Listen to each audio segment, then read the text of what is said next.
This week, I'm heading out with the Adventure Trails crew on an epic group ride. But this is no ordinary ride. There's something special about today because we're all on hardtails. Of course, I'm on my Voodoo Bizango Pro. Regular visitors to the channel will know all about this bike and the kind of terrain I love to ride on it.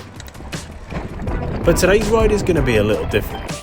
Usually it's me and my bike against the trail, but today I'll get the chance to test my bike against a whole host of other hardtails, from mates like Trek, Vitus, and a whole fleet of Chromags, some which cost over double the price of mine. So, will my hardtail be able to keep up? Let's find out. Today's ride takes place at Cannock Chase in the Midlands. The sun may be shining, but the trail is extremely wet and muddy, a great test for the hardtails.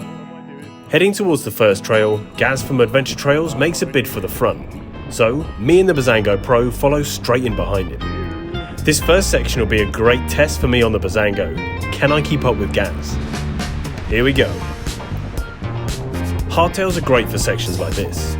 Flowing trails with berm corners are a hardtail's dream, and a great warm-up section for the group ride. Well, when I say warm-up, I mean in a metaphorical sense, because I was about to get cold feet.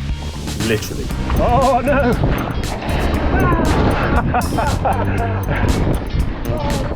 Despite the water features and constant need to wipe the camera, I was managing to keep on Gary's back tyre. But this was just the first trail and there's plenty more to go. As well as this one, there are a couple more flowing sections, but also some steep climbs, jumps and dodgy rock gardens. A real mix of terrain. With my first test a success, we kept on down the trail.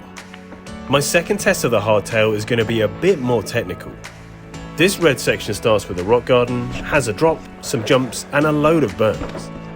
Taking on technical features, it's important to give everyone enough space to tackle things in their own way, and also to ensure that I can get the speed that I want. After giving the other riders a little head start, my goal is to be back behind them by the time we get to the bottom of the berms. Can I do it? Here we go, it's over the drop and then time to put down some speed. This section is a great test of the Bizango Pro's ability to manage technical challenges whilst going fast. I know this bike can handle the features, but I want to see if I'm able to keep pace with the other hardtail riders while I'm doing it. Again, the Bizango Pro steps up to the mark, and I'm able to catch up to the rest of the group by the end of the berms. Managing jumps, rocks and corners are the bread and butter of any decent mountain bike. But today, the fun didn't stop there. Check this out.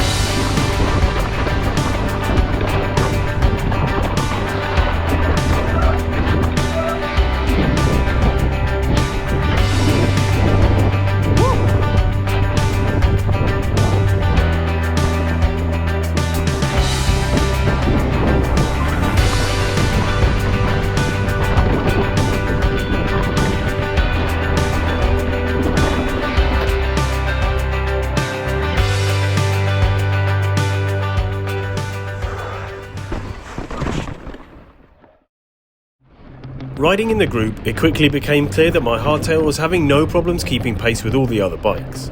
It's more than capable on the climbs, able to tackle a whole set of technical features, and keeps a commanding pace around the corners. Not only was it keeping up with the other riders, but it was showing how capable and playful it really is. Now, although I'm comparing my hardtail to a lot of other riders today, it's important to remember that this group ride isn't a competition. It's a way to chill out with other mountain bikers. One of the great things about group rides is that you get to meet a whole bunch of other riders with different kit, abilities and fitness levels, as well as some expensive bikes. Joining us today were two super fit Ironman athletes, and it's great that we can all chill out on the mountain bike trail together. Also, spoiler alert, I've been testing out some new exciting riding kit over the last couple of weeks. You can't really see any of it in this video, but I'll do a reveal pretty soon, so stay tuned. So, the final test for the hardtail is the last descent of the trail, Lower Cliff. For this, I'm going to follow Gaz on his Chromag wide angle with brand new Zeb forks, a fast and hardcore piece of hardtail. Can I keep up with him on my hardtail that costs less than £1,000? Let's find out.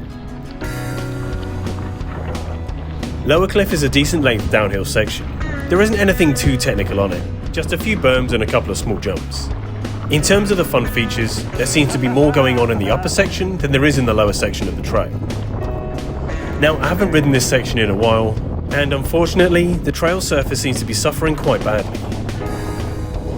There were lots of braking bumps, potholes and parts that have just worn away. This just means that the riding is a bit slower and you have to work harder to maintain a fun pace over some of the sections, especially on a hardtail. Despite this, Gaz of course was off like a rocket. Luckily, he was wearing his trademark Hawaiian shirt, so he was easy to follow, even with all the mud and water spraying all over my face. On a bike, I think that me and Gaz are similarly capable and have a similar riding style, so with that, we're pretty evenly matched. Now, this is not a test to see who's the better rider or who has the better bike. It's more to show you how capable the Bizango Pro is on trails like this. I'm hoping that this video can show you that you don't need to spend the earth to have a bike that can keep up and even surpass a lot of other riders. Getting to the bottom of the trail, I'm excited to report that the Chromag is still within reach. A massive flex for the Voodoo Bizango Pro. So, I think in the past I've proven that this bike is great. With the Bizango range having won many Bike of the Year awards over the last few years, it's no surprise that this more hardcore iteration is more than capable on trails like this, but also able to handle way more than it's given credit. It's a bike I enjoy riding. On that note, I also hope you enjoyed this video. If you did, consider subscribing. Thanks for watching, and I'll see you next time.